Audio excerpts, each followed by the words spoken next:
Sakal Gunaarnavasya Vande Guru Sri Charanaravindan. My dear Krishna, Yashoda took up a rope to bind you when you committed an offence, and your perturbed eyes overflooded with tears, which washed the mascara from your eyes, and you were afraid, though fear personified is afraid of you. This sight is bewildering to me. Here is another explanation of the bewilderment created by the pastimes of the Supreme Lord. The Supreme Lord is the supreme in all circumstances, as already explained. Here is a specific example of the Lord's being the supreme, and at the same time a plaything in the presence of his pure devotee. The Lord's pure devotee renders service unto the Lord out of unalloyed love only, and while discharging such devotional service, the pure devotee forgets the position of the Supreme Lord. The Supreme Lord also accepts the loving service of his devotees more relishably when the service is rendered spontaneously out of pure affection, without anything of reverential admiration.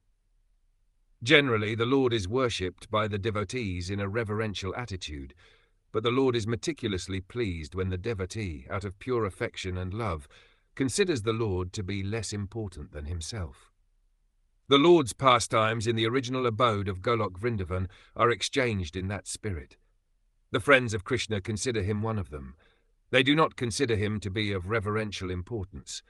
The parents of the Lord, who are all pure devotees, consider him a child only.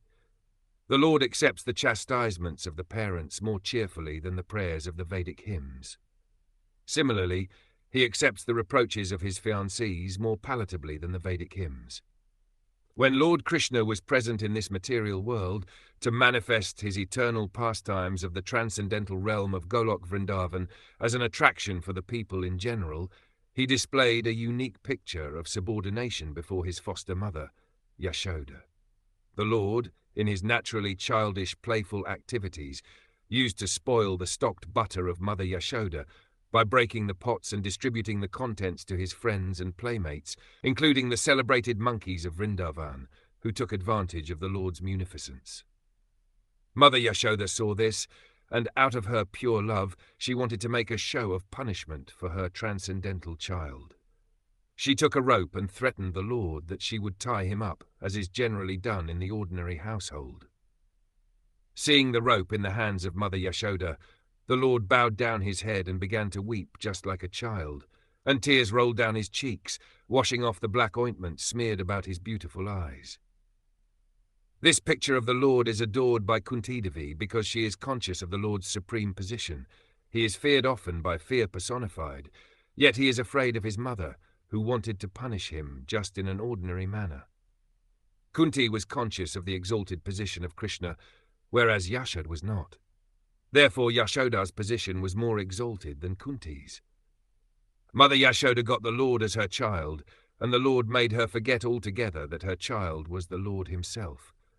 If Mother Yashoda had been conscious of the exalted position of the Lord, she would certainly have hesitated to punish the Lord. But she was made to forget this situation because the Lord wanted to make a complete gesture of childishness before the affectionate Yashoda. This exchange of love between the mother and the son was performed in a natural way, and Kunti, remembering the scene, was bewildered, and she could do nothing but praise the transcendental filial love. Indirectly, Mother Yashoda is praised for her unique position of love, for she could control even the all-powerful Lord as her beloved child.